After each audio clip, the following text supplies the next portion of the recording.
Soy el doctor Carlos Enrique Mendoza, soy médico y cirujano, epidemiólogo, investigador científico y hoy quiero conversar con ustedes la respuesta a una pregunta que frecuentemente nos realizan y es en relación a las vacunas. ¿Cuál es la mejor vacuna que una persona se puede colocar? Bueno, yo creo que aquí para empezar hay que hacer una diferencia entre las palabras eficacia, efectividad y protección. Lamentablemente se ha confundido y se ha utilizado únicamente los porcentajes de la eficacia. Miren, eficacia es cuando un medicamento o una vacuna está queriendo salir al mercado, se hacen ciertos estudios en determinada población, en determinados grupos etarios, en la circulación que tenga la cepa en ese momento, y se trata de probar esa eficacia de la vacuna. Hoy vamos a tratar de explicarlos, pero es totalmente diferente a la palabra efectividad o protección.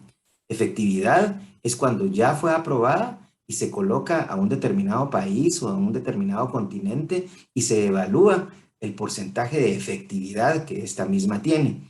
Y protección es una situación totalmente diferente. Es el porcentaje que nos da de protección en relación a que no lleguemos a la muerte o que no lleguemos a un intensivo, a un hospital. Bueno, dijimos que para que un medicamento o una vacuna pueda ser aprobada debe tener una eficacia superior al 50%. Existen muchas vacunas en el mercado, existen inclusive 270 vacunas en estudio. Usted va a tener diferentes vacunas en relación a su forma de aplicación. Podría haber que algunas fueran hasta aerosoles, otras inyectadas en diferentes partes del cuerpo, etcétera. Hasta el momento hay 10 más o menos que tienen una autorización emergente y vamos a hablar de cada una de ellas. Cuando estos estudios se están realizando, contemplan fases preclínicas y fases clínicas. Estas fases preclínicas básicamente son realizadas en el laboratorio, son experimentales y se realizan en animales para ver que no produzcan un daño cuando vayan a ser utilizadas en humanos. Y entre las diferentes fases que se tienen, existen 4 fases para ser aprobadas y la primera fase es un estudio que incluye a más o menos hasta 10 personas y básicamente lo que se evalúa es la seguridad de la vacuna. La segunda fase ya incluye de 10 hasta 100 personas y lo que se evalúa son los efectos secundarios inmediatos y la evaluación de esa efectividad. Y esta fase 3 es la fase que incluye el programa que yo les hablo que debe de tener arriba de 50% para ser aprobada. Y básicamente es un caso control. Hoy vamos a platicar de eso. Y una fase 4 es un monitoreo constante durante el tiempo, aunque ya han pasado mucho tiempo de la aprobación de esta vacuna. Vacunas existen muchas. Existen la vacuna de la varicela, del tétanos, del sarampión, de la rubiola, de la poliomielitis, y tienen diferentes presentaciones. Hay algunas como la de la poliomielitis, por ejemplo, que es oral, que se toma por gotitas, y otras que tienen diferentes tiempos, como la del tétanos, por ejemplo, que se coloca una cada 10 años. Y existen otros tipos de vacunas que tienen diferencias totalmente en su aplicación, en su temperatura, en su distribución, etcétera. Nosotros sabemos que estas vacunas anteriormente se tardaban de 5 a 10 años para ser elaboradas, pero sabemos que con la pandemia hubo una inyección importante económica de los países ricos para que estos procesos salieran mucho más rápidos. Hay hasta la fecha entonces varios países que elaboran sus vacunas y hay muchos más que están a punto de salir, como en el caso de Cuba, Abdalá, diferentes tipos de vacunas. Lo que sabemos es que existen diferentes plataformas también en las que se construyen. Hay plataformas de ARN mensajero, como en el caso de Pfizer y Moderna. Hay plataformas de vector adenovirus, como en el caso de AstraZeneca, Sputnik, CanSino, Johnson Johnson. Y hay una tercera plataforma que son virus muertos inactivos, como en el caso de Sinopharm o Sinovac. ¿Por qué le cuento todo esto? Le cuento todo esto porque cada una de ellas tuvo una eficacia en el momento en el que fueron probados. Por ejemplo, Johnson Johnson 66% o Pfizer, por ejemplo, 95%. Pero esto definitivamente no es comparable. Fueron realizados en diferentes momentos. Y ahora le voy a explicar cuál es la diferencia y qué es lo que usted debería de evaluar en realidad a ver una buena vacuna o una vacuna, por ejemplo, que sea la mejor para que usted se la coloque. Como le comenté, hay diferencias en la temperatura. Hay algunas que necesitan una congelación extrema de hasta -70. Lógicamente después se descongelan y tienen una durabilidad. Y hay vacunas que uno las puede mantener en un refrigerador como casa, que tienen una temperatura de 2 a 8 grados centígrados. Hay diferentes dosis. La mayoría de vacunas necesitan 2 dosis. Hay vacunas que únicamente necesitan una dosis. Y ahora se está hablando inclusive de combinación de algunas o bien de la necesidad de una tercera dosis en determinadas vacunas.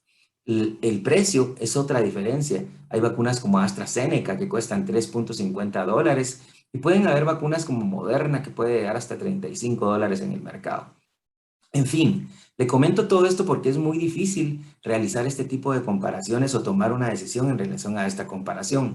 Los estudios de fase 3 lo que hacen es que toman a un determinado grupo de personas. En el caso del estudio de Pfizer-BioNTech, por ponerle un ejemplo, se tomaron a 43,000 personas y a estas personas se les explicaba que a la mitad de ellos se les iba a colocar la vacuna y a la otra mitad se les iba a colocar un placebo. El objetivo era tratar de compararlos. Claro, estas personas ni los investigadores sabían a quién se le había colocado la vacuna y a quién se le había colocado el placebo. Y esto se hace porque se siguen dentro de un transcurso de tiempo. Y por ejemplo, estas pelotitas azules son de las que se le había colocado, por ejemplo, la vacuna, y estas pelotitas rojas significan los que se iban enfermando de ese grupo. Igual del otro grupo. Del otro grupo, las pelotitas verdes significaban, por ejemplo, a las personas que se les había colocado el placebo y en el transcurso del tiempo se iba identificando quiénes se iban enfermando. En ese momento se destapaba, por ejemplo, el código para saber si era la vacuna o era el placebo. Voy a poner un supuesto. Si dentro de estos 170 que se enfermaron en este grupo, el 50%, o sea, 85, si hubieran estado en el grupo placebo y 85 en el grupo de la vacuna, lo que uno evalúa es que la eficacia es del 0%. No sirve estar vacunado o dejar de hacerlo porque de todos modos se enferman en igual proporción. Pero vamos a hacer otro supuesto.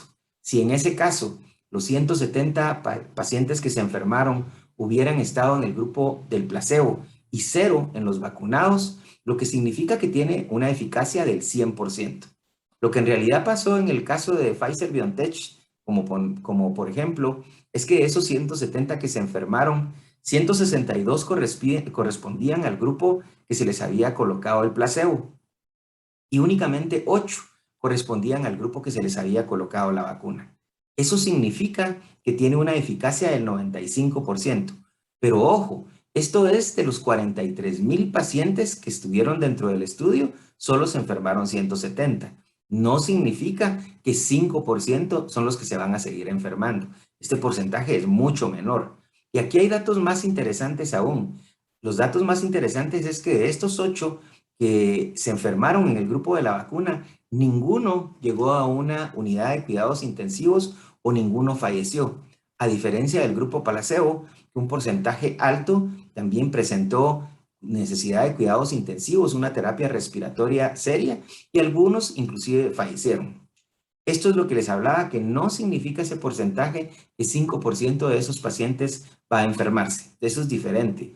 La vacuna lo que hace es estimular su sistema inmunológico y usted no va a llegar a una unidad de cuidados intensivos o inclusive a la muerte. Esto es descartado con cualquier vacuna. ¿Qué significa? Que cuando hablamos de protección, entonces, este es el análisis que nosotros tenemos que hacer. Cuando hablamos de protección, estas vacunas tienen el 100% de protección en relación a que usted llegue a la muerte o a una unidad de cuidados intensivos. Y de esta forma es que se tiene que evaluar esa protección de las vacunas, no con la eficacia. Y aquí entonces las cosas cambian. Entonces la respuesta a su pregunta es: colóquese la vacuna que tenga al alcance, entre más rápido mejor. Cualquiera de las vacunas que está saliendo al mercado está haciendo que usted no vaya a fallecer de esa enfermedad y el análisis es diferente.